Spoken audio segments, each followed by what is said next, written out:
इतहारे गोपालगंज जिला जवानी तोरा जरा जाई जरा जाई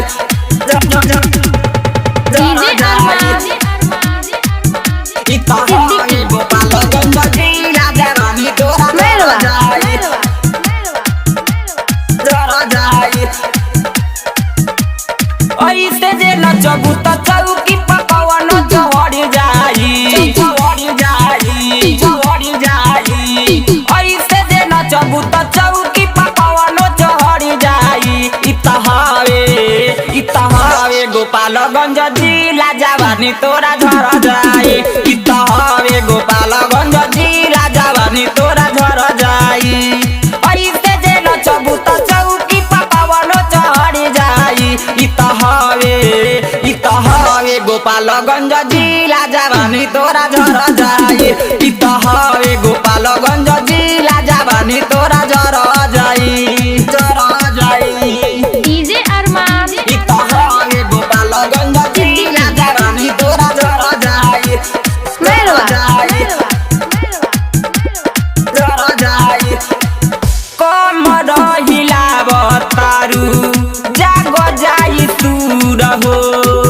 ढोरिया में तोहरा कवनो चोप दीही रहो चोप दीही रहो कमर हिलावतारू जाग जाई तूर हो ढोरिया में तोहरा दीही चोप कवनो रहो बलिया देवरिया गोरखपुर नहीं हकी डर जाई बलिया देवरिया गोरखपुर नहीं हकी डर जाई इतहारे गोपालगंज जिला जवानी तोहर झर जाई इतहारे गोपालगंज जिला जवानी तोरा झर जाई इतहारे गोपालगंज जिला जवानी तोरा झर जाई झर जाई डीजे अरमान इतहारे गोपालगंज जिला जवानी तोरा झर जाई पटेल रिकॉर्डिंग स्टूडियो कुचायपुर देई दीहे डोज कवनो होई जईबू ठीक हो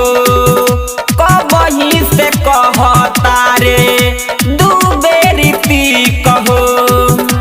दू बेरी ती कहो देई दीहे डोज कवनो होई जईबू ठीक हो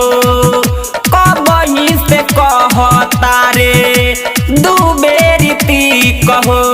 रोशन राज कोहे अजुबाटे देही आछी तर जाई रोशन राज कोहे अजुबाटे देही आछी तर जाई इतहारे गोपालगंज जिला जवानी तोरा झर जाई इतहारे गोपालगंज जिला जवानी तोरा